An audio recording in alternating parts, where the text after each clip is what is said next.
Sesungguhnya sedekahnya seorang mukmin tazidu fil umri, bisa menambah umur panjang. Wa tadfa'u mitata su'i, dan menyelamatkan manusia dari mati secara su'ul khatimah. Jadi siapa yang kepengen panjang umur, banyaklah sedekah. Yang bosan hidup, pelit terus. Sedekah menambah panjang umur dan menyelamatkan manusia dari mati secara su'ul khatimah. Pak, katanya umur itu nggak bisa ditambah, nggak bisa dikurangin. Kapan? Kalau ajal sudah datang. Fa idza jaa ajaluhum la yastakhiruna sa'atan wa la yastakdimun. Kalau ajal datang tidak bisa dimajukan, tidak bisa dimundurkan. Itu kalau ajal sudah datang. Tidak bisa lagi umur ditambah dikurangi, sudah datang. Tapi kalau belum datang, itu kan haknya Allah. Mau ditambah, mau dikurangi, hak prerogatif Allah. Sebagai pencipta manusia, Allah Maha Kuasa dan Maha Mampu. Sedekah ini menambah panjang umur dan menyelamatkan manusia dari mati secara su'ul khatimah. Itu orang mati kan sama ya, kondisinya mati, nggak nafas. Tapi hakikat mati kan lain-lain. Ada yang mati itu husnul khatimah, baik akhirnya.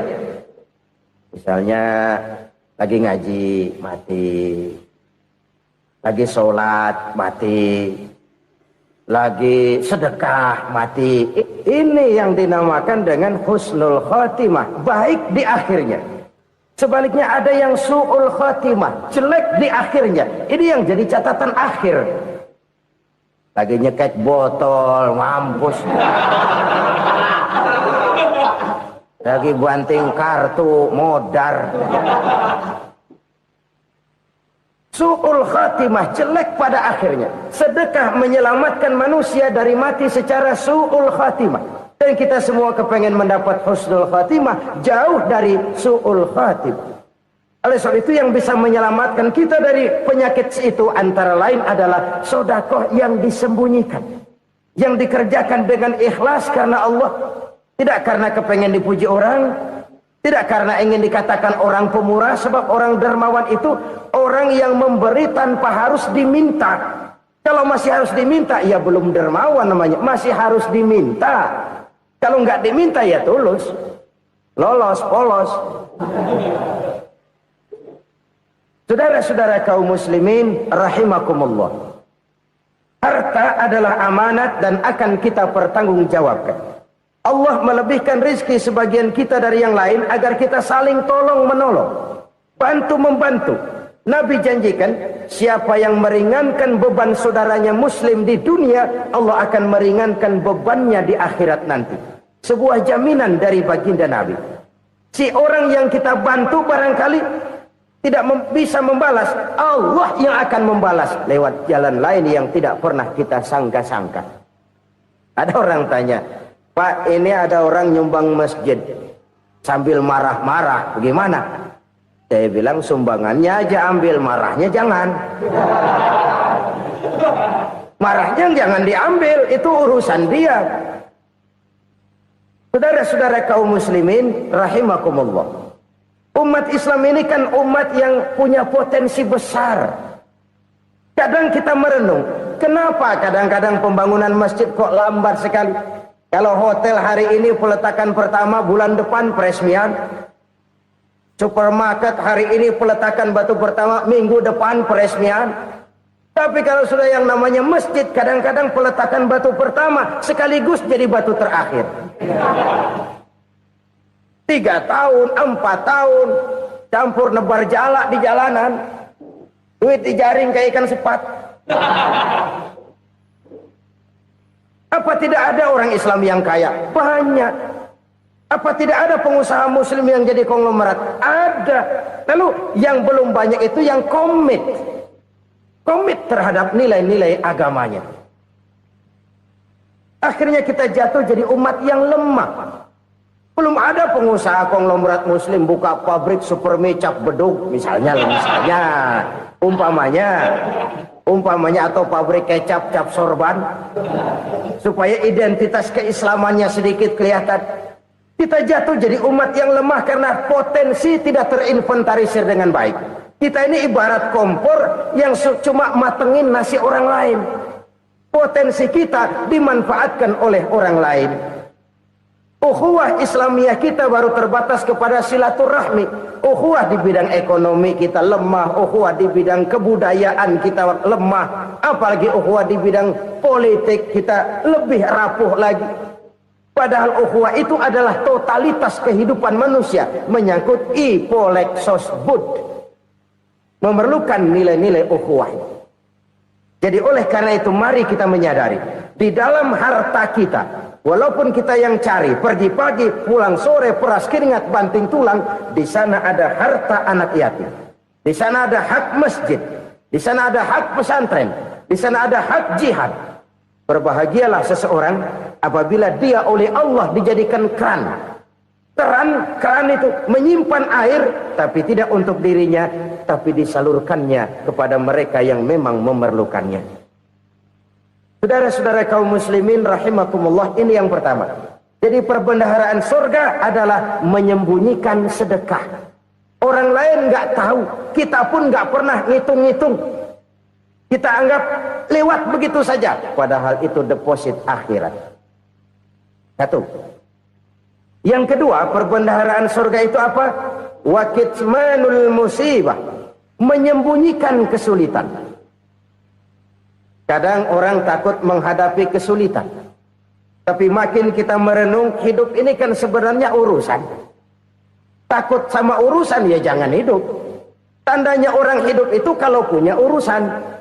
Urusan melupakan problem. Problem sering menimbulkan kesulitan. Kesulitan bukan untuk ditakuti, tapi untuk diatasi dan dicarikan jalan keluarnya. Siapa sih orangnya yang nggak pernah sulit-sulit? Makin tinggi status sosialnya, makin gede urusannya. Makin tinggi kualitas imannya, makin berat tingkat kesulitannya. Cuma memang yang namanya enak itu seperti pelangi. Biang lala itu nggak pernah di atas kepala kita, di atas kepala orang melulu. Lo sih enak lo, kata kita. Dia juga bilang, yang enak kan lo. Pelangi itu nggak pernah di atas kepala kita. Kata tukang beca, aduh enak ya naik Mercy. Kata tukang beca, apa yang di dalam mobil Mercy? Aduh enak bener tukang beca, di jok ngeringkuk ngorok pules bener. Saya kamar pakai AC sejuk, tempat tidur sutra, empuk, alga, spring bed, kulak kulik nggak bisa pules kalau belum minum Valium, belum tidur. Enak bener tukang beca, di jok ngorok nggak tahu wetan kulon. Si tukang beca bilang yang di Mercy enak, yang di Mercy bilang tukang beca enak. Inilah enak, nggak pernah di atas kepala kita, di atas kepala orang lain melulu enak itu. Nah, saudara-saudara, yang merupakan perbendaharaan surga itu orang yang bisa menyembunyikan kesulitan, baik pribadi ataupun rumah tangga. Nih terutama rumah tangga yang jadi soalnya. Kadang-kadang kita ini kalau senang, sebaliknya kalau senang kita diam, kalem aja, cuek. Banyak banget duit kita bawaan, diam aja udah. Malah ketemu orang takut. Tapi begitu susah, sekampung tahu. Padahal Nabi mengajarkan perbendaharaan surga itu menyembunyikan musibah, menyembunyikan kesulitan. Kalau enak, cerita sama orang-orang. Kalau nggak enak, rasain sendiri, tekan sendiri, atasin sendiri. Kita kan sebaliknya. Senang kita diam, asal lagi susah, paling tidak kita nyari teman buat cerita kesusahan. Siapa orangnya yang nggak pernah susah? Cuma soalnya bagaimana kita mengatasi kesusahan itu sendiri.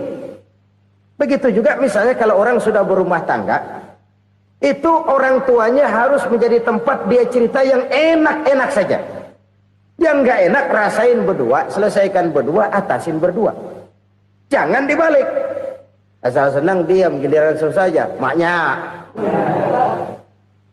laporan. Terbalik. Bisa menjaga security informasi. Makan sama bayam, keluar diam, malah seluitan. Enak amat lo makan daging ayam. Security informasi. Saudara-saudara kaum muslimin rahimakumullah, Ujian yang terberat itu yang pernah diberikan kepada para nabi, para rasul, para aulia, para ulama. Makin tinggi keimanan, makin berat bentuk kesulitan. Ayo saya kemukakan satu contoh saja. Ada seorang nabi yang kaya, nabi kaya, namanya Nabi Ayub. Iblis kalau orang begini kan keki, ibadahnya rajin, kaya. Nah, yang kayak begini susah digodain. Kalau ibadahnya rajin, miskin, kali bisa disogok. Sini imannya mantap, ibadahnya rajin, kaya, nabi lagi. Oh, tapi namanya iblis, nggak kurang akal. Laporan, Tuhan, kenapa iblis? Ya ini bahasa saya, bahasa Qurannya sih nggak gitu. Itu hambamu yang namanya Ayub, dia rajin ibadah cuma karena dikasih kaya aja. Coba kasih miskin dia, berhenti dia sembahyang. Ah, kamu bisa aja. Saya tahu Ayub itu hambaku yang ikhlas. Saya buktiin Tuhan, silahkan. Dibuktiin lah, iblis turun ke alamin. Yang mula-mula dia lakukan, dia rusak sawah ladang Nabi Ayub. Dia binasakan binatang ternak Nabi Ayub. Sehingga dalam waktu singkat, jatuhlah Nabi Ayub dari orang paling kaya jadi orang paling miskin. Beliau masih ibadah di mihrab dalam masjid. Datang iblis. Saudara Ayub, ya. Lagi ngapain? Ibadah. Nyembah Allah, nyembah Allah. Oh, percuma. Kenapa? Tuhan yang ente sembah nih, dia udah bikin miskin ente. Sawah ladang ente hancur lebur, binatang ternak binasa. Sekarang ente jadi orang paling miskin. Ngapain nyembah Tuhan kayak begitu? Tekor. Udah berhenti dah ibadah, berhenti ibadah. Ini iblis sama Tuhan laporannya lain, yang dikerjakan kepada Nabi Ayub juga lain. Benar begitu iblis, kata Nabi Ayub. Iya, sawah ladang saya habis, buras. Binatang ternak saya binasa, binasa. Saya miskin, bangpak. Apa jawab Nabi Ayub? Bukan innalillahi, ini hebat. Alhamdulillahillazi a'tani wa akhadha minni. Segala puji bagi Allah yang telah memberikan harta kepada saya dan sekarang mengambilnya lagi. Alhamdulillah. Allah yang ngasih, Allah yang ambil. Itu mah urusan Allah. Iblis cuman ibadah jalan terus, sujud lagi Nabi Ayub. Iblis seleher gondok banget. Dasar nabi nggak mempan dia apa-apain. Miskin malah alhamdulillah. Allah yang ngasih, Allah yang ambil. Jadi kalau kita tidak komit, kita tidak terikat kepada kaya, miskin, senang, susah, apa yang bisa bikin kita susah? Jadikan kekayaan, kemiskinan, jadikan senang, susah sebagai anak buah yang bisa kita atur. Jangan kekayaan ngatur kita, jangan kemiskinan ngatur kita. Kita yang harus mengatur mereka.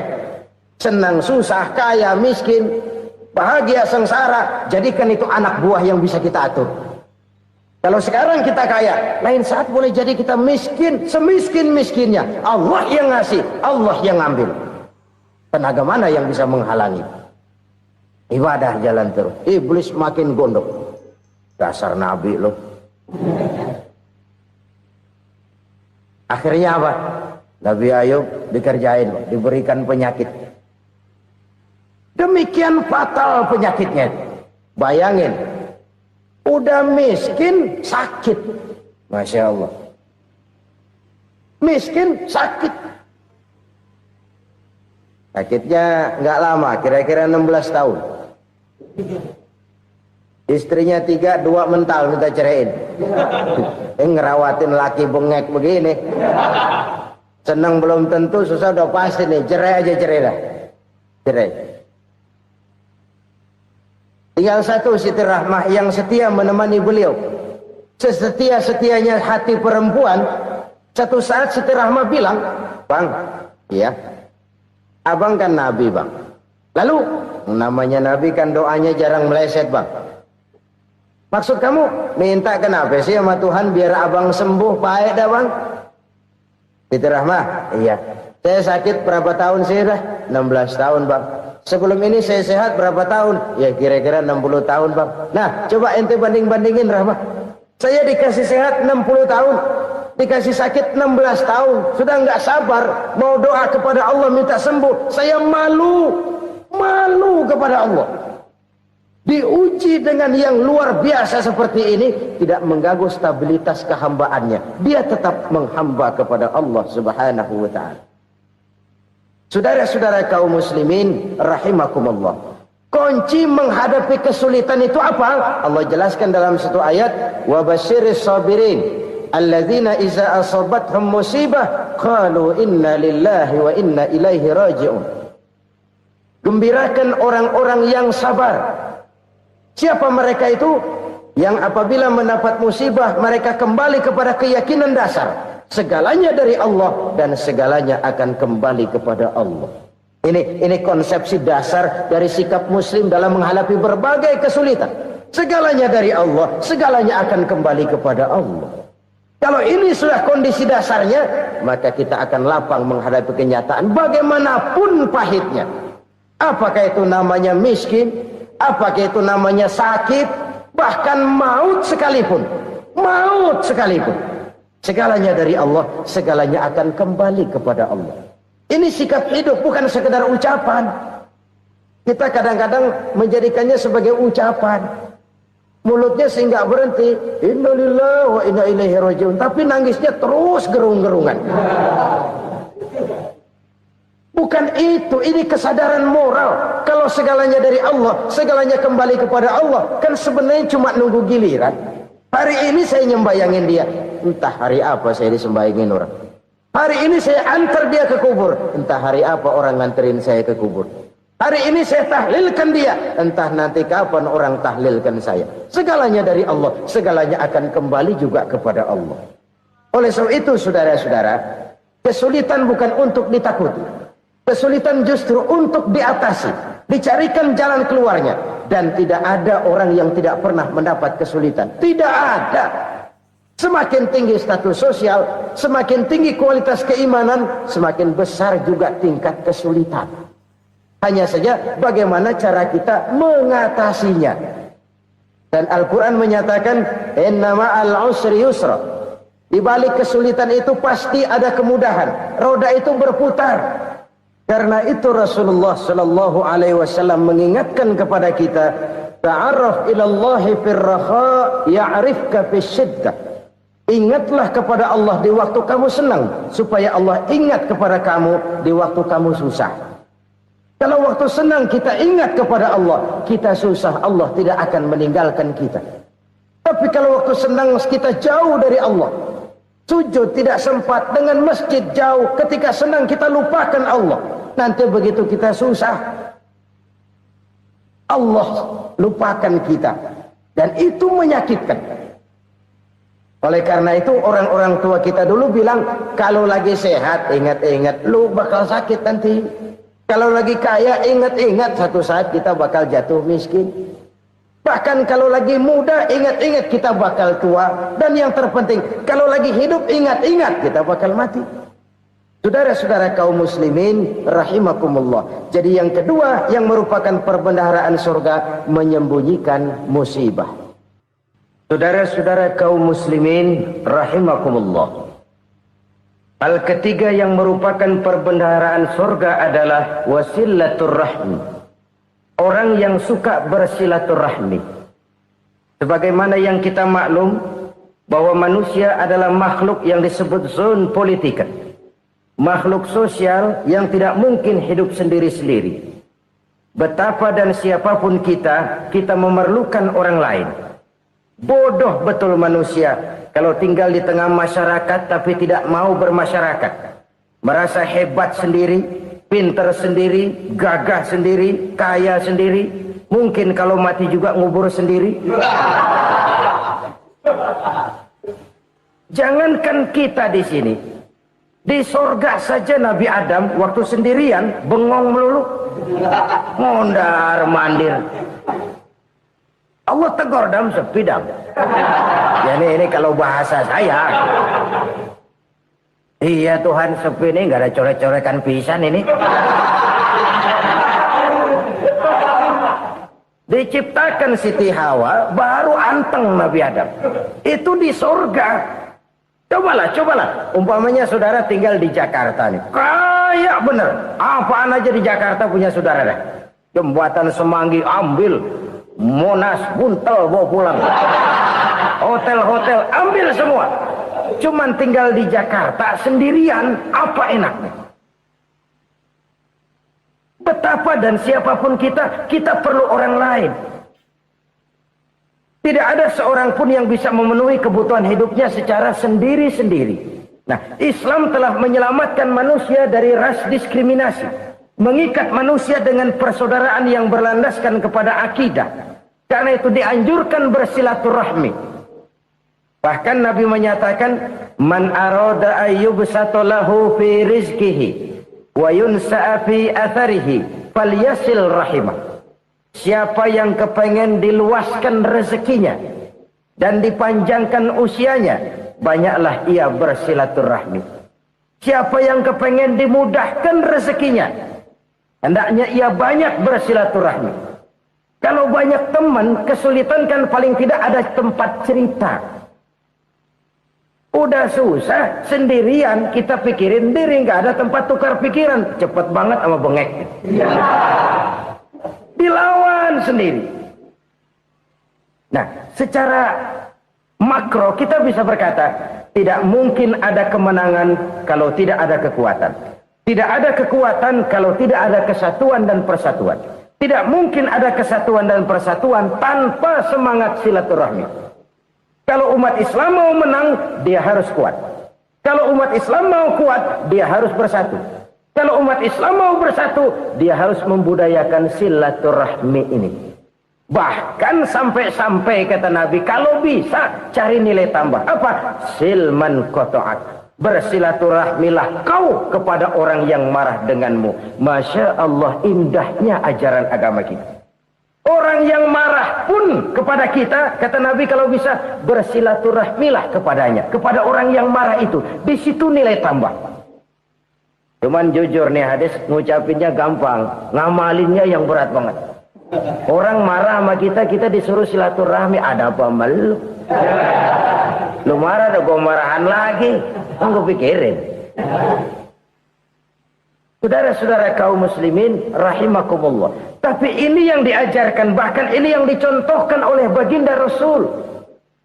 Bagaimana begitu mudah, misalnya satu saat Abu Jahal ini ngatur strategi bagaimana bikin Muhammad celaka. Dia gali lubang di depan tempat tidurnya. Dia tutupin daun korma. Terus dia panggil seseorang, ke sini. Kasih tahu Muhammad, pamannya sakit keras, minta ditengokin. Berangkat orang ini ke sana. Muhammad, labbaik. Pamanmu sakit keras, dia minta ditengokin. Baik, saya akan datang menjenguk beliau. Berangkatlah Nabi ke rumah Abu Jahal tanpa prasangka apapun. Abu Jahal udah pasang setil. Selimut 3 rangkap setengah dia pakai. Persis kayak orang meriang. Tapi sembari ngintip dari balik selimut. Begitu Muhammad buka pintu, nah, masuk perangkap nih. Muhammad jalan menuju tempat pembaringan. Makin lama makin dekat, makin lama makin dekat. Makin dekat ke lubang yang dipasang oleh Abu Jahal itu. Dalam hati Abu Jahal, terus dah jatuh, mampus dah lo ini. Mampus lo hari ini nih. Apa yang terjadi? Malaikat Jibril datang. Muhammad, pamanmu cuma pura-pura sakit. Di depan tempat tidurnya ada lubang perangkap supaya kamu jatuh ke situ. Sudah, kamu pulang. Balik kanan Nabi. Sudah hampir jatuh ke lubang, balik kanan, pulang. Bayangin kecewanya Abu Jahal. Muhammad dikit lagi. Enggak, paman, saya pulang aja. Emosi, bangun dari tempat tidur, enggak sadar kalau lagi pura-pura sakit. Lompat ngejar Nabi, dia lupa dengan lubang yang dia gali. Usrak, nyemplung sendiri ke dalam lubang.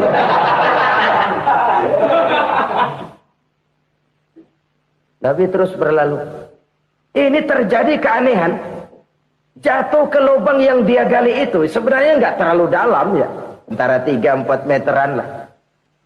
Tolong, saya jatuh ke lubang ini. Datanglah pelayan-pelayannya itu. Angkat saya dari sini. Oh, yang ngulurin tambang.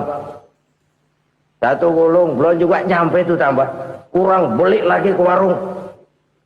Sambung, ulur lagi, enggak juga bisa sampai. Wah, ini kerjaan Muhammad ini. Tolong, siapa salah seorang kamu ke rumah Muhammad, kasih tahu encangnya kecebur. Minta ditolongin. Sampaikan kepada Rasul. Kenapa? Pamanmu jatuh ke lubang, Muhammad minta tolong diangkatin. Tambang udah nyambung-nyambung, nggak nyampe juga. Ya, nanti saya datang, saya tolong. Coba. Nyata-nyata orang berniat jahat mau mencelakakan dia. Datang dia menolong. Ini yang disebut air tuba dibalas air susu ya ini. Bukan sebaliknya. Air tuba dibalas air susu. Paman, kecebur ya? Iya Muhammad, tolong ini. Pegang tangan saya. Nabi ulurkan tangannya. Nyampe. Dipegang oleh Abu Jahal. Diangkat ke atas. Sampai atas, apa kata Abu Jahal? Sihirmu memang hebat Muhammad. Udah ditolongin dikata sihir. Yang enak kita kemplang kan itu orang begitu. Urusan apa? Tapi inilah akhlak. Kalau bisa kamu bersilaturahmilah dengan orang yang marah kepadamu sekalipun. Orang marah kita tetap baik. So, kalau kita berbuat baik sama orang yang memang baik, rasanya sih biasa-biasa aja. Orang baik kita baik lagi, ya draw aja, belum ada nilai tambah di situ. Baru ada nilai tambah kalau kita bisa berbuat baik kepada orang yang nyakitin kita. Itu namanya kita setingkat di atas dia. Dia sakitin kita, kita berbuat baik sama dia. Dia pelit sama kita, kita baik sama dia. Dia marahin kita, kita deketin dia. Di situ kita punya nilai tambah. Jadi siapa yang ingin diluaskan rezekinya, kata Nabi, dan dipanjangkan umurnya, hendaklah ia banyak-banyak bersilaturahmi. Sederhana sebenarnya silaturahmi, tapi silaturahmi membangkitkan semangat kesatuan dan persatuan. Kesatuan dan persatuan melahirkan kekuatan. Dalam matematika 1 ditambah 1 pasti 2. Tapi di tengah masyarakat, 1 orang takut ditambah 1 orang takut, hasilnya jadi 2 orang setengah berani. Kenapa setengah berani? Karena udah berdua. Tadi pan takut sendirian. Kalau dia kumpul turu-turu takutlah jadi berani. Kita yang lemah, kita yang tidak berdaya, kita yang miskin, kalau mau kompak bersatu, apa yang nggak bisa kita kerjain? Apalagi tinggal di kota besar, pilihan cuma 2. Bertahan atau minggir. Bertahan atau minggir. Untuk bisa bertahan harus mampu bersaing. Untuk mampu bersaing harus punya keahlian. Keahlian harus ditunjang dengan pendidikan, ditambah oleh kekompakan sebagai umat. Udah miskin mencar mulu, orang injak kita.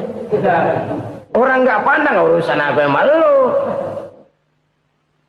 Oleh karena itu, silaturahmi pada hakikatnya merupakan ruh dari ukhuwah yang diajarkan oleh agama kita. Bagaimana Islam menyelamatkan masyarakat manusia dari ras diskriminasi, mengikat manusia, dan tidak ada persaudaraan yang lebih indah selain persaudaraan yang diikat dengan nilai-nilai akidah. Sepanjang orang di jalan Allah, itulah saudara kita. Keluar dia dari jalan Allah, selesailah persaudaraan sampai di situ. Karena itu, kalau ingin menyimpan sesuatu di surga, banyaklah bersilaturahmi. Datang ke rumah ini, datang ke rumah itu, dan lain sebagainya. Itu simpanan kita di akhirat nanti. Ini yang ketiga. Saudara-saudara, yang keempat, perbendaharaan surga itu apa? Wa qawlu la hawla wa la quwwata illa billah. Ucapan la hawla wa la quwwata illa billah. Ibadah kan ada yang berat, modalnya besar. Bangun masjid berat, modalnya besar. Bangun rumah sakit berat, modalnya besar.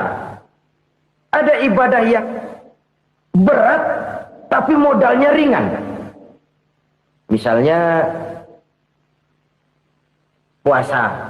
Puasa itu berat, mengendalikan nafsu. Kalau sekedar nggak makan nggak minum sih enteng, mengendalikan nafsu. Itu jihad terbesar, tapi kan modalnya ringan, cuma niat saja.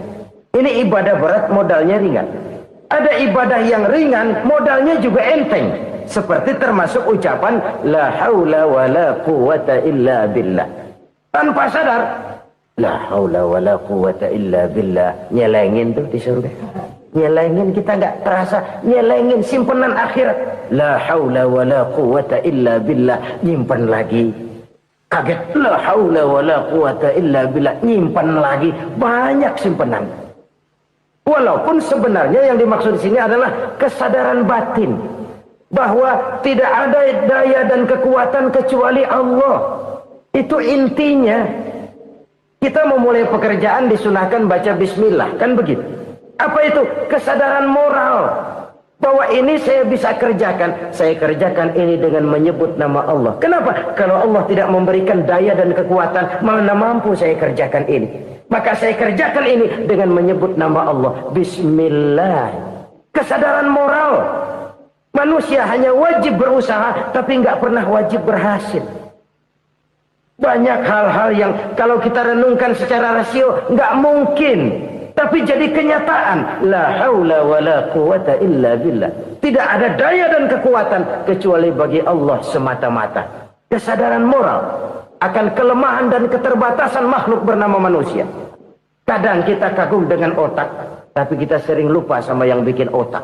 Padahal bagaimanapun hebatnya otak, yang bikin otak pasti lebih hebat dari otak. Nggak percaya, silahkan otak-otakan. Inilah kecenderungan. Kita kagum dengan pesawat-pesawat mutakhir, bukan main, besi gede banget terbang itu. Alangkah hebatnya. Lalu apa yang bikin otak tidak lebih hebat dari itu semua? Kita puji laut. Apa yang bikin laut tidak lebih hebat dari laut itu? La haula wa la quwata illa billah. Tidak ada daya dan kekuatan kecuali Allah. Apa yang bisa kita lakukan kalau tidak karena daya dan kemampuan yang diberikan oleh Allah kepada kita? Lahirlah sikap tawadu, rendah hati, tidak melonjak menjadi angkuh dan sombong, sadar akan kelemahan dan keterbatasan diri sebagai makhluk yang diciptakan oleh Allah Subhanahu wa taala. Jadi satu sisi ini ucapan yang berpahala, la haula, jadi wiridan. Pada sisi lain ini kesadaran moral, sikap mental, kesadaran batin bahwa yang punya daya dan kekuatan itu cuma Allah. Kita nggak pantas untuk sombong. Sebab sombong itu pakaiannya Allah. Kita nggak sedang pakai pakaian Allah, kegedean. Dan makin kita renungi, makin terbentur. Apa sih yang bisa kita sombongin? Kita mau sombong apa? Kaya? Pintar? Itu kan semua relatif. Di atas langit masih ada langit lagi. Jadi oleh karenanya, marilah kita menyadari. Manusia hanya wajib berusaha, tapi tidak pernah wajib berhasil. Yang berusaha saja tidak wajib berhasil, apalagi yang tidak berusaha. Islam bukan agama orang pemalas yang selesai sholat lalu ngelohom, nggelenggem ayem-ayem. Tapi Islam bukan agama orang sombong yang setelah berusaha lalu tidak memerlukan Allah. Kita bisa saja bikin proyeksi, tahun sekian kita bakal panen besar menurut perhitungan otak. Tapi ada kejadian lain. Apa? Tikus ngambek. Habis itu dimakanin tikus, panen gagal. Proyeksi rasional gagal oleh tikus-tikus yang ngambek itu. Bisa saja terjadi. Tahun depan kita panen besar, urung. Kenapa? Musim panas panjang. Dan sekarang ini koran-koran bikin berita musim mengalami penyelewengan. Bukan cuma manusia yang nyeleweng sekarang. Musim pakai nyeleweng. Mestinya kan musim hujan udah selesai. Masih hujan-hujan juga. Musim. Nah sekarang kita boleh bikin proyeksi. Kita bakal panen besar. Tahu-tahu musim panas panjang. Sawah retak, air kering. Cari teknokrat yang paling botak. Suruh pendekin tuh musim panas. La haula wa la quwata illa billah. Inilah kesadaran moral. Saudara, saya teringat satu saat ada seorang konglomerat. Umurnya ya kira-kira 70-an. Satu saat dia ditanya oleh wartawan, "Pak, umur Bapak berapa sih?" "Ya paling 10 tahun." 10 tahun? 10 tahun? Anak Bapak berapa orang? Satu. Satu saja? Satu. Harta Bapak berapa? Ya paling-paling bangsa 7 juta kali. 7 juta? Iya. Pak, kenapa Bapak bohongi saya? Bapak punya buku biografi. Koran-koran, majalah-majalah banyak memuat cerita riwayat hidup Bapak. Saya tahu umur Bapak 70. Kenapa bilang cuma 7 tahun? Saya tahu anak Bapak 8. Kenapa cuma bilang 1? Saya tahu harta Bapak miliaran, mungkin triliunan. Pabrik di mana-mana, bank di mana-mana. Kenapa bilang uang Bapak cuma 7 juta? Nah, kata si konglomerat tadi, "Kamu benar, nak, kamu benar. Umur saya kalau jumlahnya memang 70, nak. Cuman ingat-ingat saya, baru 7 tahun terakhir ini saya sujud. Baru 7 tahun terakhir ini saya berusaha dekat dengan Allah. Saya laksanakan perintahnya, saya jauhi larangannya. 7 tahun inilah rasanya yang ada nilainya di hadapan Allah. Yang 63 tahun matong, kelabu, kelem umur gue. Habis untuk maksiat, untuk munkarat. Maka ketika ditanya tadi, umur saya 7 tahun itu. Oh begitu Pak. Oh iya. Lalu anak Pak. Anak Bapak kan 8. Kenapa bilang cuma 1? Nah, kalau jumlah hitungannya memang anak saya 8. Tapi dari 8 orang ini rasanya cuma 1 nih. Yang bakal jadi buah hati, belahan jantung. Pelanjut cerita, penerus sejarah. Bakal jadi anak soleh yang akan mendoakan saya. Cuma 1 rasanya anak saya ini yang bakal jadi buah hati saya. Besar-besaran saya. Yang akan mendoakan di kubur saya. Yang akan mendoakan di akhirat saya. Yang 7 orang mana? Masya Allah. Yang 1 tenggeng. Yang 1 nyekek botol mulu. Yang itu nggak karu-karuan. Makanya saya bilang 1 anak saya yang akan bisa mendoakan saya. Oh begitu Pak. Iya. Nah harta Pak, harta Bapak kan triliunan. Pabrik Bapak di mana-mana. Uang Bapak hampir di tiap bank-bank besar. Kenapa bilang cuma 7 juta? Betul kau nak. Harta saya kalau jumlahnya memang miliaran, triliunan mungkin. Tapi yang saya ingat baru 7 juta tuh yang saya belanjakan di jalan Allah. Saya nyumbang masjid. Saya santuni yatim piatu. Saya bantu pembangunan pesantren. Saya bantu pembangunan rumah sakit Islam. Itu yang akan saya bawa pulang ke akhirat. Yang 7 juta itu. Yang triliunan itu nanti akan direbutkan oleh anak-anak saya sebagai waris saya.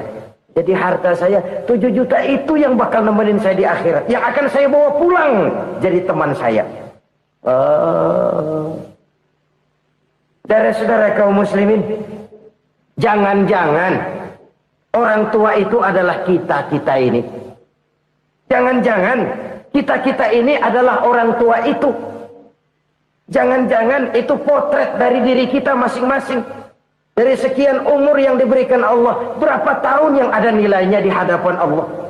Dari sekian anak-anak yang merupakan amanah, berapa yang akan mendoakan kita sebagai orang tuanya menjadi anak soleh. Dari sekian banyak harta yang diberikan Allah, berapa yang akan kita bawa pulang menghadapnya nanti, yang kita belanjakan di jalan Allah. Ini sebuah potret kehidupan. Karena itu kita kembali kepada la haula wa la quwwata illa billah. Kita wajib berusaha, kita wajib berikhtiar. Selebihnya segala daya dan kekuatan hanya milik Allah saja semata-mata. Satu kesadaran batin dari setiap pribadi muslim.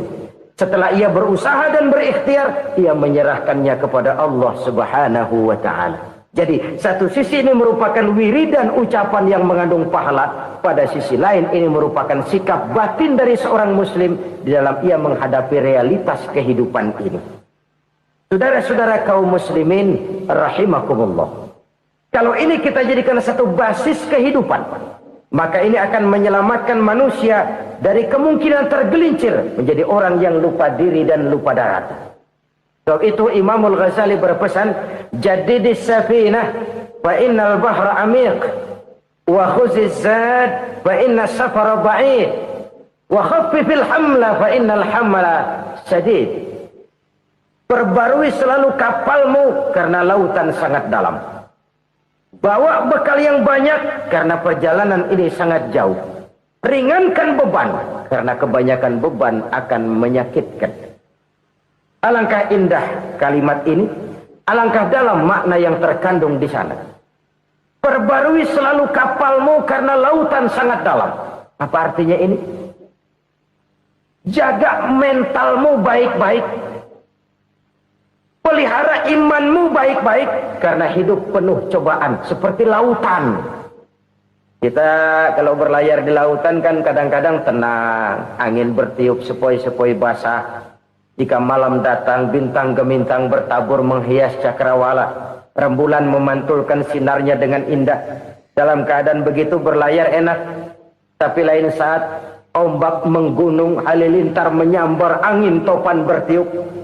Berapa banyak sudah saudara-saudara kita yang tenggelam di lautan dunia tanpa sadar bahwa dia belum sampai kepada pantai yang akan dituju.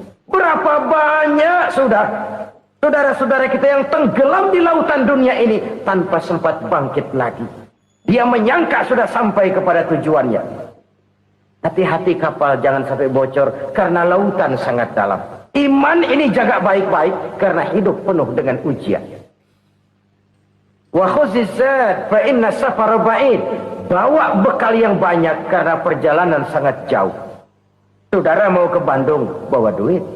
Saudara mau ke Surabaya, banyakan lagi duitnya. Saudara mau ke Mekah, gepokan, iketan tuh duit nggak lembaran lagi. Makin jauh perjalanan, makin banyak bekal yang harus kita bawa.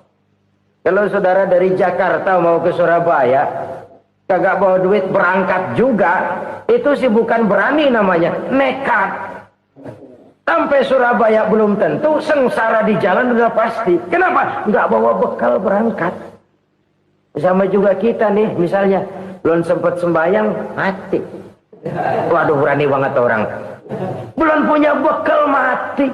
Sengsara di jalan. Atau bekal tidak cukup. Dari Jakarta saudara mau ke Surabaya, bawa duit 500 perak. Paling jauh Cikampek nyampenya itu. Paling jauh itu. Antara jauhnya perjalanan dengan bekal yang saudara bawa tidak seimbang. Hidup ini perjalanan panjang. A walking tour. Dimulai dari alam arwah. Sebelum jasad diciptakan, roh diciptakan lebih dulu. Dari situ pindah ke alam rahim. Dari alam rahim pindah ke alam dunia. Dari alam dunia pindah ke alam barzah. Baru menuju akhirat. Satu perjalanan panjang. Kalau bekal tidak bawa, sengsara di jalan. Bawa bekal yang banyak karena perjalanan ini sangat jauh. Wa khaffifil hamla, ringankan beban karena beban itu cuma akan menyulitkan. Kalau bekal itu sih keperluan, tapi beban nggak kita perluin, cuma ngeberat-beratin. Apa ini beban? Dosa. Kecurangan, kebatilan, kesoliman, ketidakadilan, kesewenang-wenangan. Itu akan jadi beban kita di akhirat. Alangkah celakanya, perjalanan panjang, bekal tidak bawa, beban kelewat banyak, alamat sengsara di jalan. Pahala tidak ada, dosa berlipat ganda. Na'udzubillah, summa na'udzubillah. Kalau kita rangkum nasihat Al-Ghazali dengan kisah si konglomerat tadi, kita akan mengambil kesimpulan. Pertama, bekal terbaik dalam menghadapi gejolak kehidupan ini tidak lain adalah iman. Yang kedua, pahala dan dosa. Dua hal kontroversial. Pahala adalah bekal, dosa adalah beban. Tapi kita sekarang kan tidak begitu terangsang kepada yang abstrak. Orang berlomba mencari yang konkret-konkret saja. Yang real. Kalau memang dosa, benjol dong. Kira-kira begitu. Kira-kira begitu. Persis orang Yahudi dulu. Orang Yahudi itu kan pernah minta kepada Nabi Musa. Ya Musa, lan nu'mina laka hatta narallaha jahrah. Musa, kami nggak bakal mau beriman kepada Allah kalau belum kami lihat Allah ada nongkrong di depan kami. Kalau memang Tuhan ada, taruh dong di depan kami. Mau yang konkret-konkret saja. Kalau memang dosa, benjol dong. Kalau emang pahala, berasa dong. Orang terangsang kepada yang real, yang konkret-konkret saja. Saya mau cerita, ada orang super kaya. Namanya Aristotle Onesius, Raja Tanker Yunani. Dia punya kapal tanker saja konon sampai 11 banyaknya. Punya perusahaan penerbangan yang disebut Olympic Airlines. Punya hotel di berbagai kota besar di dunia ini. Sejak dari New York, London, Paris, Rome dan sebagainya. Bahkan punya pulau yang dia namakan Pulau Scorpio. Ini kan namanya sudah kaya nggak tanggung-tanggung, punya pulau. Nah, dia punya 2 orang anak, yang satu laki-laki namanya Alexander, yang satu perempuan namanya Maria Onesius. Seluruh harapannya tertumpah kepada anak lakinya Alexander ini, yang akan meneruskan usahanya, meneruskan kekayaannya, meneruskan dinastinya. Apa yang terjadi? Ternyata anak yang dia harapkan yang bernama Alexander ini mati muda dalam kecelakaan pada waktu dia olahraga. Apa olahraganya? Namanya olahraga anak orang kaya, golongan jet set. Olahraganya olahraga pesawat terbang. Jatuh. Ya, nggak kaput, habis mati. Tinggal satu anak perempuannya, Maria Onesius. Tapi anak perempuan ini juga malah urakan. Terakhir dia pacaran, bahkan kemudian kawin sama orang Rusia. Rupanya Aristotle Onesius ini broken. Kekayaannya yang berlimpah ruah, perusahaannya yang begitu banyak, siapa yang akan meneruskan? Siapa yang akan menggantikan? Sampai kemudian dia mengurung diri di Pulau Scorpio dan mati di sana secara mengenaskan. Seorang multi-jutawan, seorang yang super kaya, mati menyendiri di pulau sepi. Ibarat kata pepatah, anak ayam mati di lumbung. Bukan kekurangan makanan, keurugan makanan. Begitu kehidupan Aristotle Onesius. Dan banyak orang-orang yang sudah demikian kaya sampai dibingungkan oleh kekayaannya sendiri. Telusurilah kehidupan David Rockefeller misalnya, Henry Ford misalnya, Adnan Khashoggi misalnya. Multi jutawan yang kadang-kadang dibuat keder oleh kekayaannya sendiri. Pantas ketika Imam Ali ditawarkan orang, "Ya Ali, kalau kepadamu disuruh pilih ilmu atau harta, kau pilih mana?" Ya jelas pilih ilmu dong. Kenapa? Pertama, ilmu kalau kita berikan kepada orang lain tambah. Tapi harta kalau kita berikan kepada orang lain kurang. Saudara punya uang 10.000, dibagi orang 5.000, jelas uang saudara berkurang. Tapi saudara punya ilmu diberikan kepada orang lain bisa, saudara pun makin mantap. Tidak lantas jadi bodoh karena ngajarin orang. Saudara bisa Fatihah lalu mengajarkan orang Fatihah. Orang bisa, saudara pun makin hafal. Tidak lantas setelah diajarin orang ilmunya hilang.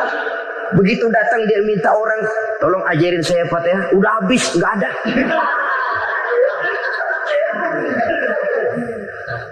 Yang kedua kata Imam Ali, ilmu menjaga kita. Kalau harta kita yang harus jaga. Makin banyak ilmu, makin terpelihara diri seharusnya. Tetapi makin banyak harta, makin bingung kita jaganya. Sampai kadang-kadang kalau perlu seluruh keliling rumah dipasangi alarm. Belum cukup disewakan anjing besar-besar, pasang di depan pintu, awas anjing galak.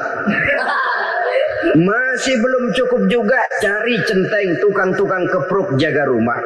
Masih terasa belum aman, padahal rumahnya dikelilingi tembok besar. Di balik tembok ada pintu-pintunya tebal. Di balik pintu itu terbuka masuk kamar, kamar pun ada pintunya pun kuat. Masuk ke dalam kamar ada lemari, lemarinya pun pintunya kuat, dikunci-kuncinya pun kuat. Tapi tahap seluruhnya yang timbul cuma sekedar was-was saja. Kesimpulannya sekali lagi, tanpa harta orang memang sulit untuk bahagia. Tapi harta semata-mata tidak merupakan jaminan orang akan bahagia. Dengan hati yang luas, itu modal utama untuk mencapai kebahagiaan hidup. Orang yang hatinya luas, saudara-saudara, punya hati yang lapang, melihat kenyataan hidup ini, dia bersyukur senantiasa kepada Allah. Lantas tidak timbul hasud dan iri hatinya. Oleh karena itu, jiwanya selalu lapang. Kalau tidak, cupik hati namanya. Dangkal pandangan, tidak senang melihat orang lain dapat nikmat, dan itu sering dijadikan contoh.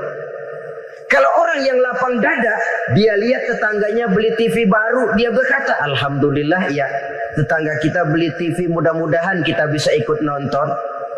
Lapang dadanya. Tapi orang yang sempit hati, lihat tetangga beli televisi, meriang. Enggak diapa-apain, meriang. Besoknya dengar tetangga beli motor, makin sakit, ke rumah sakit. Lalu di rumah sakit dengar tetangganya beli mobil, mati. Disiksa oleh perasaannya sendiri. Orang kalau hati sudah sempit dalam hidup, kemanapun dia pergi, sempit rasanya medan kehidupannya. Kemudian kita melihat juga ada orang yang menilai bahwa bahagia itu katanya kalau punya kedudukan yang tinggi, pangkat yang agung, wibawa yang besar. Mungkin betul, tapi mungkin juga tidak. Bergantung kepada hati orang yang punya pangkat itu. Sama dengan harta tadi. Harta akan membawa bahagia kalau dia jatuh ke tangan orang yang berhati lapang. Tapi harta akan jadi bencana kalau jatuh ke tangan hati orang yang sempit. Pangkat akan membawa bahaya kalau jatuh di tangan hati orang yang sempit. Lebih dari itu, kenyataan mengajarkan kepada kita bahwa ternyata pangkat dan jabatan tidak selamanya memberikan kebahagiaan dalam kehidupan. Bahkan resikonya kelewat besar. Beberapa bukti kita bisa ambil dari para pemimpin dunia yang menjadi korban lantaran pangkat dan jabatan yang disandangnya. Saudara ingat Presiden Abraham Lincoln dan John Kennedy dari Amerika dibunuh orang. Park Chung-hee dari Korea Selatan, Ziaur Rahman dari Bangladesh, Anwar Sadat dari Mesir, terakhir Indira Gandhi dari India, menjadi korban dari pangkat dan jabatan yang disandangnya dari orang-orang yang tidak senang dia memegang jabatan itu. Dia akan mudah mengundang bencana. Sehingga pantas kalau seorang presiden terkemuka Amerika, Harry Truman namanya, dia mengatakan jabatan presiden itu, kata dia, seperti orang nunggang macan, naik macan. Harus kita taiki, kalau enggak dia bakal nerekam kita, ngeri katanya. Adapun orang yang hatinya lapang, kalau dia menerima pangkat dan jabatan, dianggapnya itu satu kesempatan untuk berbuat baik. Tapi orang yang berhati sempit, menerima pangkat dan jabatan, bukan kadang-kadang menerima, malah berusaha setengah mati mencapai dengan segala cara. Kalau perlu jilat atas, jilat atas. Jadi golongan sumuhun dawu. Jadi kelompok kulon nuwun, yes sir, yang kerjanya cuma oke bos. Kalau perlu jilat atas, jilat atas. Kalau perlu injak yang bawah, injak yang bawah. Perlu sikut kiri kanan, sikut kiri kanan. Yang penting pangkat dapat, jabatan dapat. Orang yang semacam ini, kalau sudah mempunyai pangkat dan jabatan, biasanya dia tidak menganggap itu sebagai amanah, tidak menganggap sebagai kesempatan berbuat baik, tapi malah kesempatan untuk memperturutkan hawa nafsunya yang dilatar belakangi oleh kesempitan hatinya tadi. Apalagi kalau orang memperoleh pangkat karena banyak mengeluarkan uang. Seakan-akan pangkat dan jabatan itu sekarang macam proyek, pakai tender. Siapa yang berani bayar segini, naik. Nggak berani, minggir. Padahal logikanya, kalau orang mencapai satu jabatan karena banyak mengeluarkan uang, hampir bisa dipastikan bahwa setelah jabatan itu dia pegang, langkah pertama yang akan dilakukannya ialah berusaha bagaimana uang yang dia keluarkan supaya kembali. Ya paling kurang pulang modal dulu dong. Soal mikirin rakyat, soal nanti, tapi ini modal harus pulang. Itu celakanya kalau orang memperoleh pangkat dan jabatan cuma karena banyak mengeluarkan uang. Jarang orang yang mempunyai keyakinan dan pandangan bahwa pangkat dan jabatan merupakan amanah. Jadi sekali lagi, pangkat dan jabatan mungkin saja membawa kebahagiaan kalau jatuh ke tangan orang yang berhati lapang. Tapi bisa jadi bencana kalau dia jatuh ke tangan orang yang mempunyai hati yang sempit. Dan lagi-lagi stresnya hati yang lapang. Lalu sebagian orang, saudara, ada yang berpandangan katanya bahagia itu kalau jadi orang terkenal, mempunyai popularitas, menjadi idola di kalangan remaja, di kalangan orang tua, di segala lapisan masyarakat. Padahal makin populer orang makin terikat dia. Ya kalau macam kita ini kan nggak punya nama, nggak populer, tengah malam buta mau nongkrong di warung Tegal aman. Tapi pangkat, jabatan, kedudukan, popularitas menyebabkan kita diikat dengan berbagai macam peraturan. Cuma mandi sama ke WC saja yang nggak dikawal.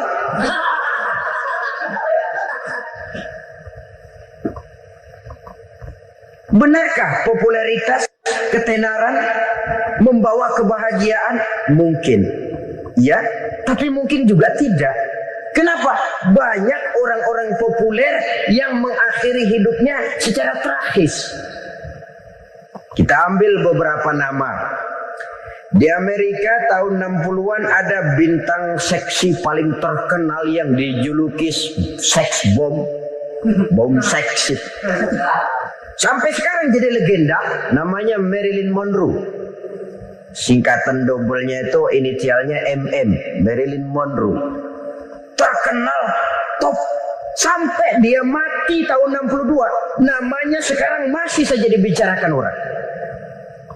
Kenapa dia bunuh diri? Tidak punya hartakah dia? Banyak. Kurang populerkah dia? Seluruh dunia mengenalnya. Sejak rakyat kecil sampai pejabat tinggi dia punya hubungan. Kenapa? Jenuh. Dia terlahir dalam keadaan yatim. Setelah itu tidak lama dia berangkat remaja, ibunya meninggal. Pindah dari wanita asuh ke wanita asuh sampai 12 orang ibu angkatnya. Dan kekecewaan yang paling parah, setiap laki-laki yang dekat dengannya hanya seperti kapal berlabuh. Datang dan pergi silih berganti. Padahal dia merindukan seseorang yang bisa melindungi hidupnya. Dia rindukan itu dan dia tidak pernah menemukan. Itu yang akhirnya menyebabkan dia minum pil tidur kelewat dosis. Minum obat tidur kebanyakan. Ya tidur terus sampai sekarang.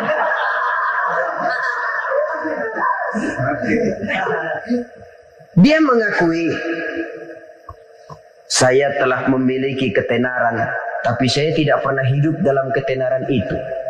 Saya pandai main sandiwara, tapi saya ingin hidup dalam alam yang real sebagaimana umumnya orang. Itu yang dia rindukan. Menyusul jejak yang namanya Marilyn Monroe ini, Billie Holiday, saudara kenal tentu. Di rumah sakit dirawat. Dia juga minum obat overdosis, mati lagi.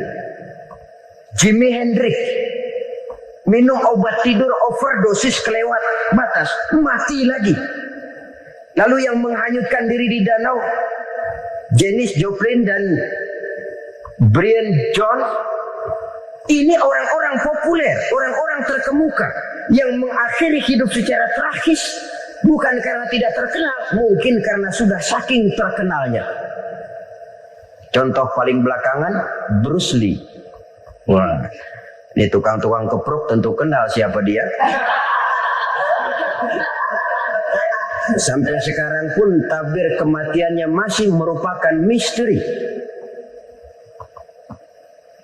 Dan yang masih hidup juga menunjukkan gejala yang aneh. Michael Jackson, rumahnya di Beverly Hills itu dijaga sedemikian rupa, dan dia selalu curiga kepada setiap makanan harus steril, bersih dari segala macam kimia.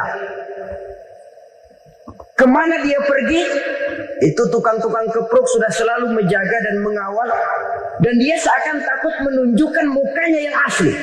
Hingga kalau tampil ke tengah di luar show, dia kadang memakai pakaian yang tidak menunjukkan dia yang sebenarnya. Takut dikenali orang. Ternyata popularitas sering jadi momok yang meracuni kehidupan manusia. Oleh karena itu, benarlah junjungan kita pada saat beliau mengajarkan orang akan bahagia kalau dia mempunyai hati yang lapang. Nah, sekarang masalahnya untuk mendapatkan hati yang lapang, caranya bagaimana? Kita kembali kepada konsep Quran. Allah mengajarkan, ala inna bi dzikrillahi tatmainnul qulub. Ketahuilah bahwa dengan banyak mengingat Allah, hati akan tenang, jiwa akan lapang. Dengan kata lain, dekat dengan agama, merasakan kehadiran Allah dekat dalam hidup. Itu muara pertama untuk mencapai hati yang lapang. Ala inna bi dzikrillahi tatmainnul qulub. Jangan macam orang sekarang ingin mendapatkan ketenangan lalu tapak di puncak gunung, di gua-gua, di tempat sepi. Iyalah kalau nggak ada ular. Kalau tergigit ular berbisa, ketenangan belum mati jelas itu. Islam positif untuk mendapatkan ketenangan. Ala inna bi dzikrillahi tatmainnul qulubi. Bahwa ketahuilah bahwa dengan banyak mengingat Allah, hati akan tenang, jiwa akan lapang, nuansa pikiran akan luas. Karena yang namanya bahagia ada dimanapun manusia berada. Di kampung ada bahagia, di kota ada bahagia. Di ngarai, di lembah, di gunung, di hutan, di lautan, di angkasa luar, dimanapun bahagia itu ada kalau kita bermodalkan hati yang lapang ini. Dan hati akan lapang kalau kita dekat dengan agama. Dekat dengan harta buat sementara hati mungkin tenang, tapi ketenangan yang relatif dan temporer. Apalagi orang tiap kali tambah harta, tiap kali tambah rencana. Itu wajar. Mungkin sebelumnya saudara berpikir, kalau punya duit 5.000 enak nih. Begitu punya duit 5.000, aduh sayang kalau 10.000 aja. Tiap kali tambah harta, tiap kali lain rencana. Makin banyak rencana, makin menjauhkan kita dari yang namanya ketenangan. Padahal ketenangan merupakan unsur utama untuk mencapai bahagia. Dan ketenangan itu bermuara dalam hati manusia. Tengoklah kehidupan ini. Orang yang banyak harta dengan orang miskin, berbedakah rasa sakit yang mereka tanggungkan? Rasanya tidak. Walaupun si kaya tidur di kasur empuk berselimutkan sutra mahal, sementara si miskin meringkuk di balai bambu yang keras dan kasar. Apabila maut datang, dia juga tidak pernah pilih bulu. Maut datang menjemput si kaya di singgasana keemasannya, dikelilingi oleh para pengasuh, dayang dan idang serta para pengawal. Dan maupun datang menjemput si miskin papa sehingga ia tergelepar di tepian jalan. Kedua-duanya bernama mati. Kalau nyata bahwa sakit yang ditanggung si kaya tidak beda dengan sakit yang ditanggung si miskin, bukan harta semata yang membuat orang bahagia. Hati yang tenang, jiwa yang lapang penuh kedamaian. Karena banyak berzikir dan mengingat Allah, itu merupakan modal utama untuk mencapai sesuatu yang bernama bahagia.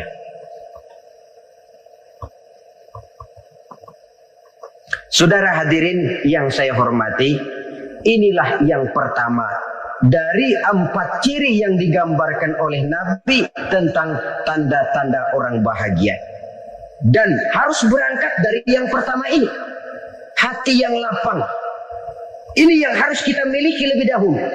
Baru nanti akan menyusul kepada poin yang ketiga, kedua, dan selanjutnya. Sebab kalau hati sudah terisi dengan jiwa yang lapang, seluruh persoalan insya Allah akan bisa kita atasi dengan sebagaimana mestinya. Yang kedua sekarang, tanda orang bahagia menurut baginda Nabi, markabun syariah. Orang bahagia itu kata beliau punya kendaraan biar cepat asal lancar. Artinya kemana dia mau pergi mudah. Apa maksud hadis ini? Kalau kita kaji lebih dalam, kendaraan itu kan alat transportasi. Transportasi tidak lain adalah usaha memudahkan komunikasi. Pindah dari situ kepada teori bahwa manusia adalah zon political, makhluk bermasyarakat yang tidak bisa memenuhi kebutuhan hidupnya secara sendirian. Kita memerlukan keberadaan orang lain dalam kehidupan ini. Untuk memakai baju saja kita sudah perlukan petani yang tanam kapas, pabrik yang memintal kapas jadi benang, pabrik yang menenun benang jadi kain, sampai kepada mesin jahit, sampai kepada tukang jahit. Itu cuma untuk memakai pakaian saja. Tidak seorang pun di antara kita yang sanggup memenuhi kebutuhan hidupnya secara sendiri. Kita perlu orang lain. Maka kebebasan dalam arti mutlak, kebebasan tanpa batas, itu tidak mungkin ada dalam kehidupan. Karena kita mengadakan yang disebut interaksi sosial. Setiap kegiatan kita tentu melibatkan orang lain. Menurut kita barangkali kita bebas jalan di jalan raya semaunya. Tapi orang lain berkendaraan pun merasa bahwa ini ada juga jalan haknya. Dan begitu selanjutnya. Oleh karena itu, maksud dari kendaraan yang cepat ini adalah khulata'uhu ma'as solihin.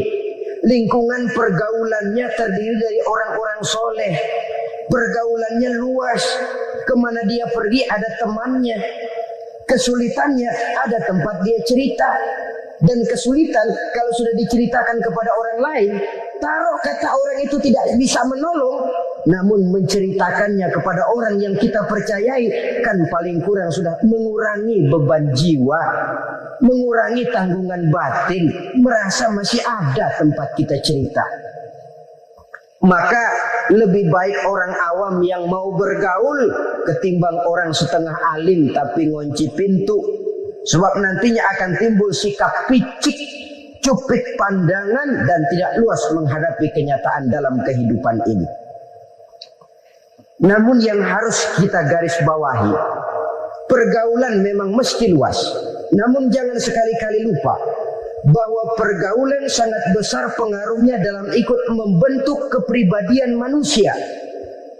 Sehari-hari bisa kita bilang, kalau kita dekat sama tukang minyak wangi, sekalipun nggak dibagi minyaknya, baunya tentu dapat.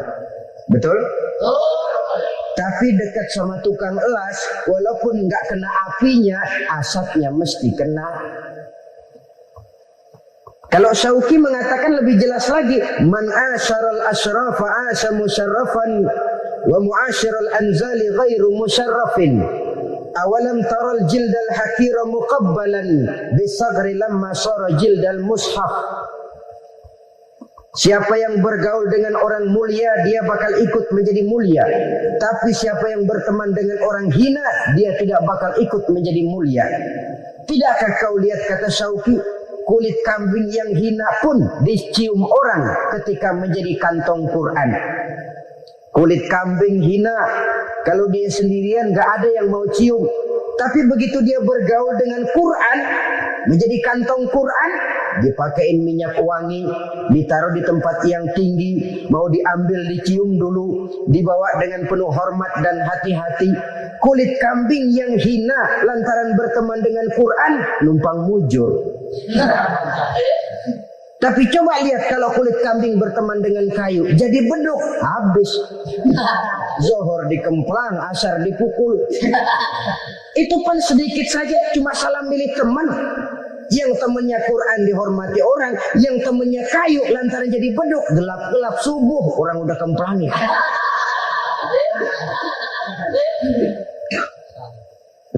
Maka terutama kepada adik-adik remaja yang masih mencari identitas diri, yang ibarat kaset masih kaset kosong, mudah diisi oleh apapun, pandai-pandailah memilih teman dalam bergaul.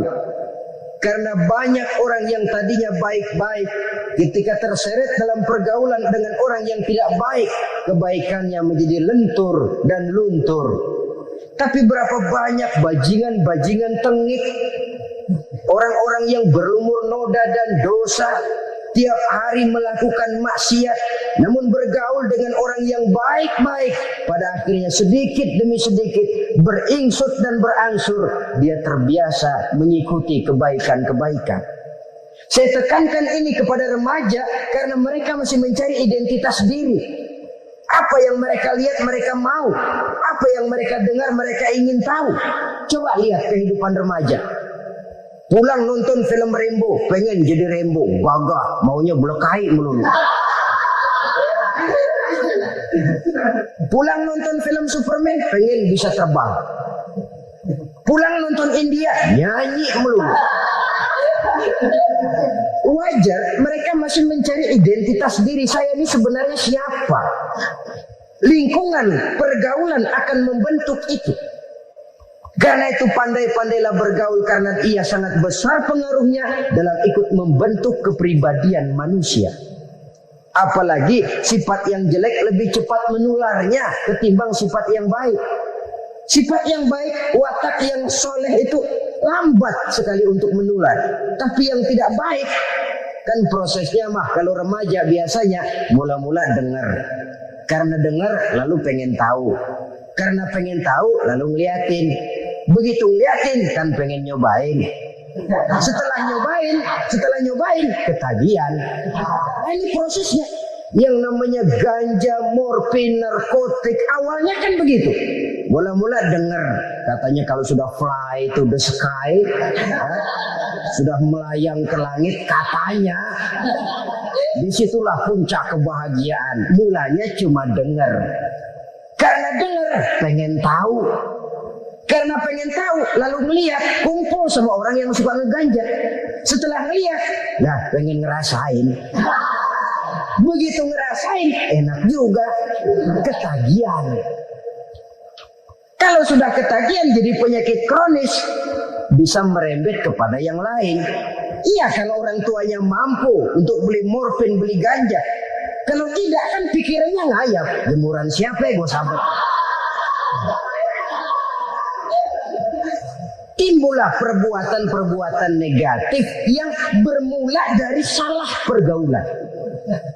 Apalagi buat adik-adik remaja yang tinggal di kota-kota besar, yang pengaruh budaya, pengaruh kesenian, pengaruh struktur kehidupan yang nampak makin individualistis, di mana persaingan tajam, tensi ekonomi tinggi, orang mudah mengalami stres.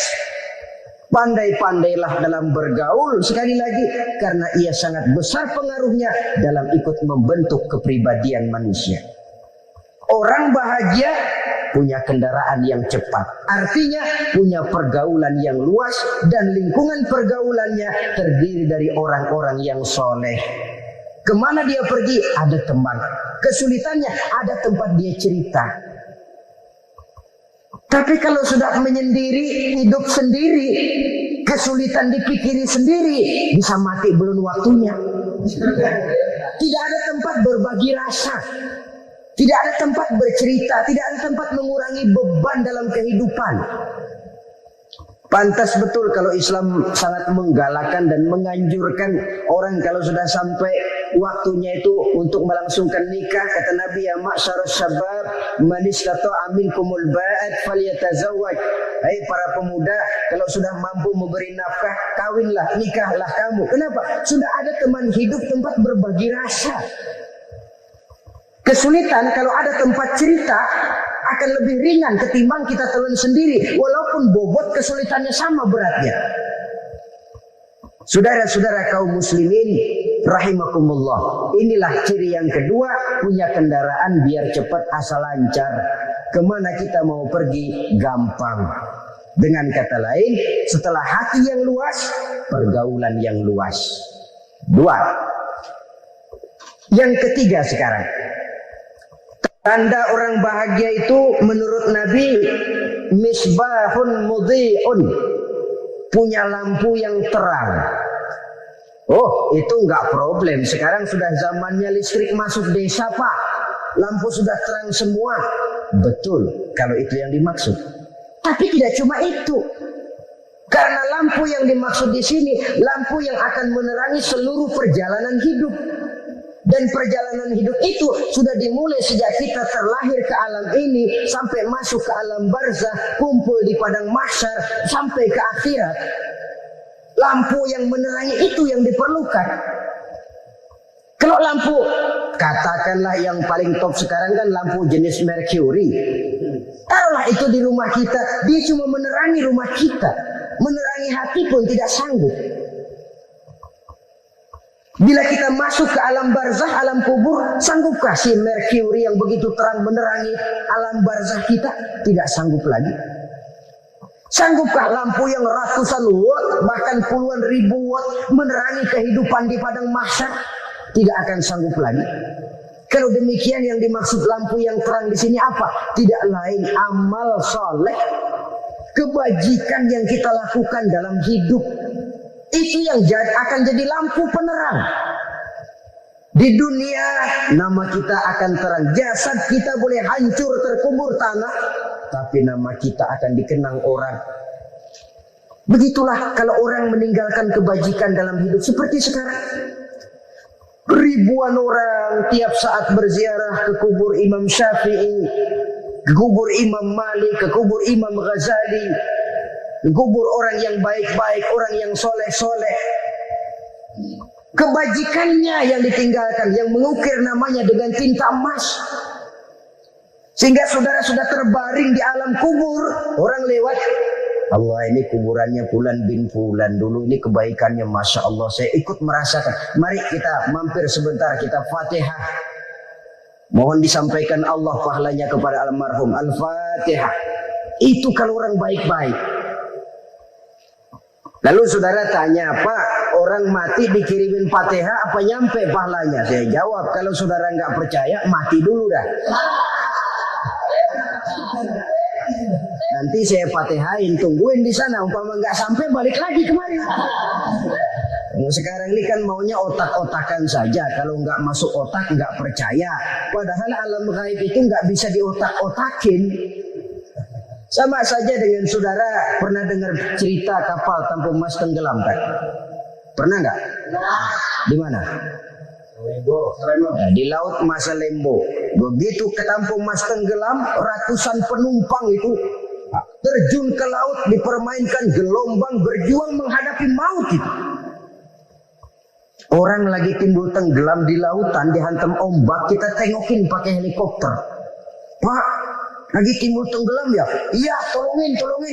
Jangan khawatir Pak nih, saya kirim intan Pak, harganya 10 juta.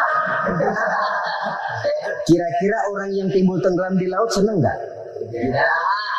Kan mahal toh intan 10 juta. Kenapa dia nggak senang? Karena intan 10 juta dalam kondisi seperti itu tidak sanggup menyelamatkan dia.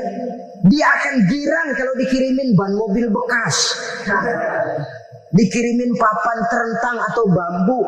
Intan yang 10 juta dia nggak girang. Ban mobil bekas yang 1000 perak, tuh pegang, itu yang dia girang betul. Inilah sebabnya Nabi berkata, mal mayyitu fi qabrihi illa kal ghariqil mutaghawwis. Orang yang meninggal di alam kuburnya seperti orang timbul tenggelam di lautan.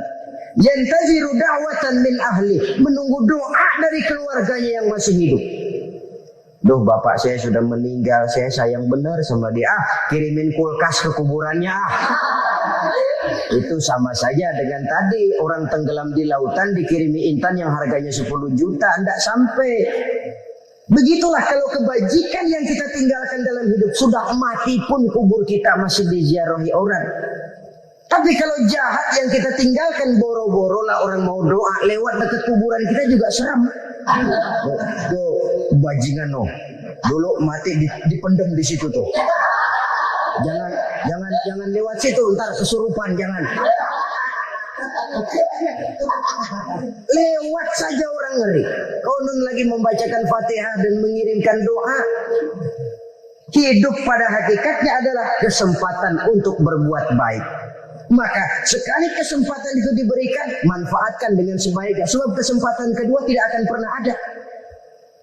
Kesempatan berbuat baik di sini, di akhirat sudah pembalasan namanya. Sekali kesempatan itu dicabut, dia tidak akan pernah dikembalikan lagi. Kata Iqbal, hidup tidak mundur ke belakang, Bung.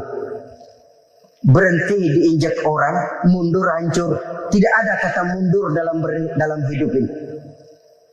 Berhenti diinjak orang, mundur kecebur. Tidak ada kata lain, harus maju dalam kehidupan dalam artian yang positif. Hidup adalah kesempatan untuk mengumpulkan kebajikan yang sebanyak-banyaknya. Di situ nilai daripada manusia. Sekarang ini memang nggak kelihatan kok, orang yang banyak pahala sama yang banyak dosa nggak kelihatan kok.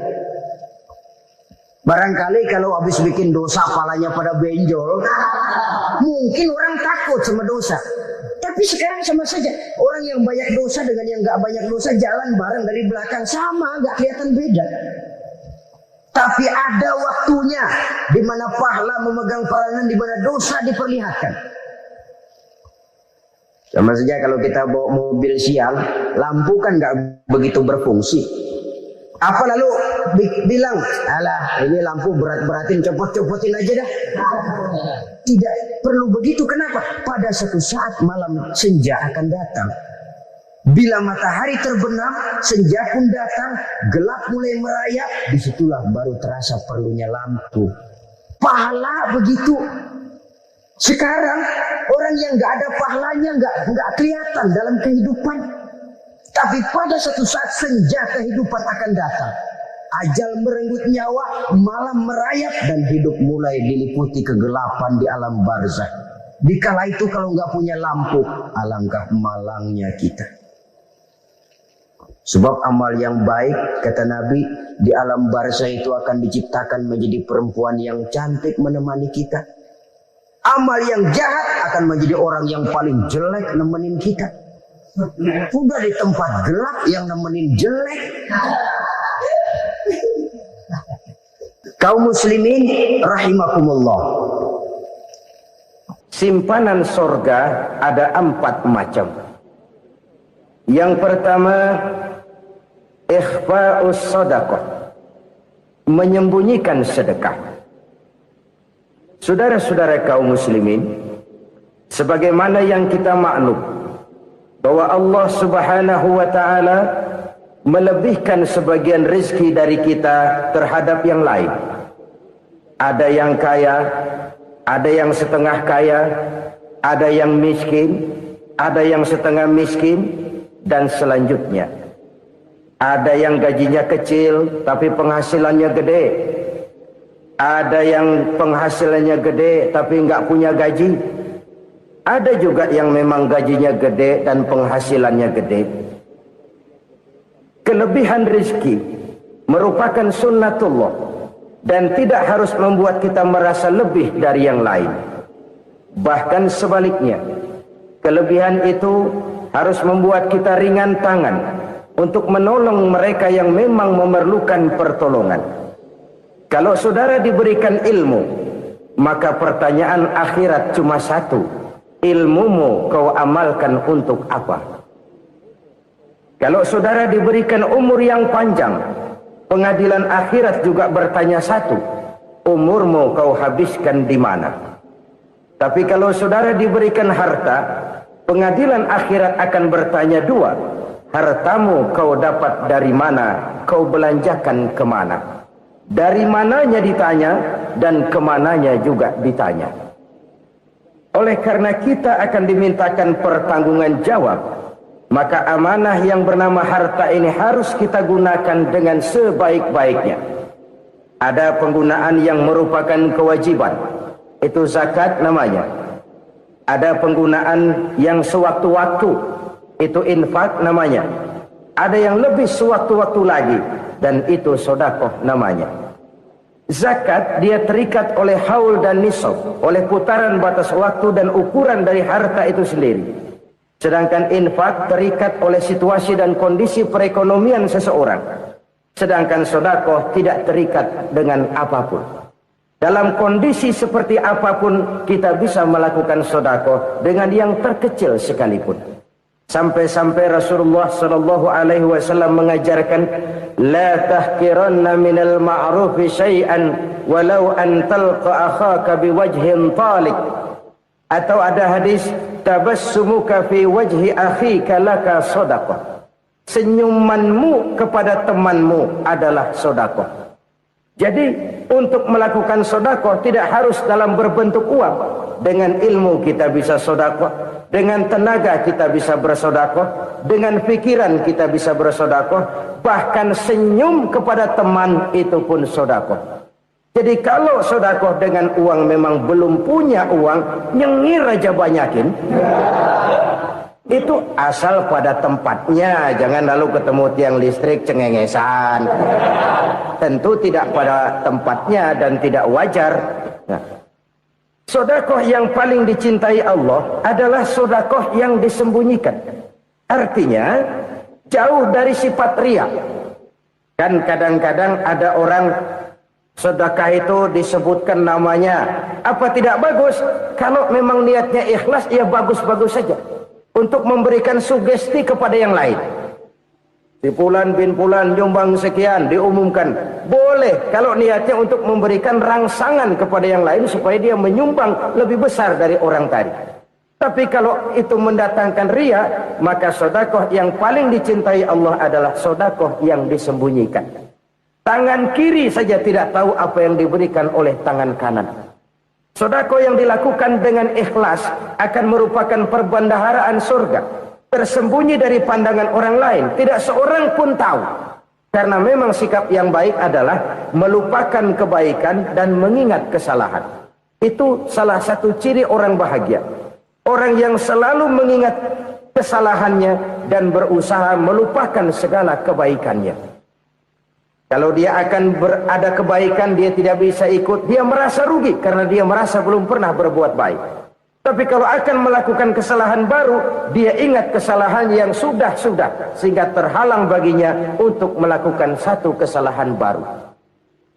Demikianlah saudara-saudara, bahwa Allah melebihkan rezeki sebagian kita dari yang lain, agar terjadi tolong-menolong dalam kehidupan ini. Jadi kesenjangan yang nature, kesenjangan yang alami, itu sunnatullah. Ada yang kaya, ada yang miskin, ada yang kelas menengah. Nah, kenapa lalu sekarang kita berusaha mengentaskan kemiskinan? Oleh karena adanya kesenjangan struktural. Kalau yang kaya bisa semakin kaya, kenapa yang miskin tidak bisa naik jadi ikut sedikit kaya? Sebab pada dasarnya Islam adalah agama yang sejak turunnya sudah berupaya memerangi kemiskinan. Bahkan dikatakan kemiskinan itu mendekatkan kepada kekufuran. Orang kalau miskin udah dekat banget sama kafir. Gampang menjadi kafir. Berapa banyak saudara-saudara kita yang oleh karena soal perut, oleh karena soal materi, terpaksa meninggalkan dan menanggalkan akidahnya. Menjual petunjuk yang diberikan Allah dengan kesenangan dunia yang cuma sebentar ini. Na'udzubillah, thumma na'udzubillah. Jadi makin kita sembunyikan satu sedekah, semakin banyak perbendaharaan kita di surga. Sedekah yang paling dicintai Allah adalah sedekah yang disembunyikan. Malahan ada seorang sufi, dia punya kebiasaan kalau pergi sholat Jumat dia bawa uang, itu uang dia taruh di bawah tikar masjid. Dia niat sedekah kepada siapa saja yang nemuin itu duit. Maksudnya apa? Supaya yang nemuin nggak tahu siapa yang punya duit. Demikian dia saking ingin menyembunyikan sedekahnya. Karena sifat riya itu bisa memakan amal kita sendiri. Riya itu termasuk menyebut-nyebut kebaikan kita. Orang yang suka nepuk dada, Sedikit-sedikit ngitungnya kalau enggak gua. Tuh kalau enggak gua tuh. Tuh yang belah situ kalau enggak gua. Iya kalau enggak lu kenapa emang?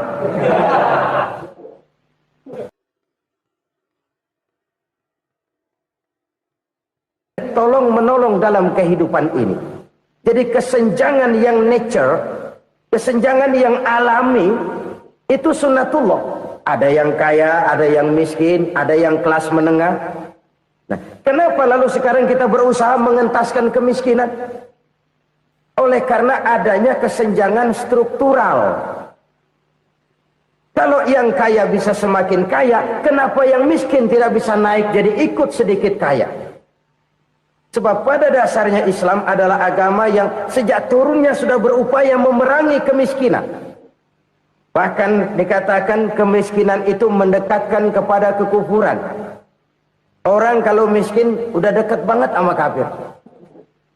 Gampang menjadi kafir. Berapa banyak saudara-saudara kita yang oleh karena soal perut, oleh karena soal materi, terpaksa meninggalkan dan menanggalkan akidahnya. Menjual petunjuk yang diberikan Allah dengan hak kesenangan dunia yang cuma sebentar ini. Na'udzubillah, thumma na'udzubillah. Jadi makin kita sembunyikan satu sedekah, semakin banyak perbendaharaan kita di surga.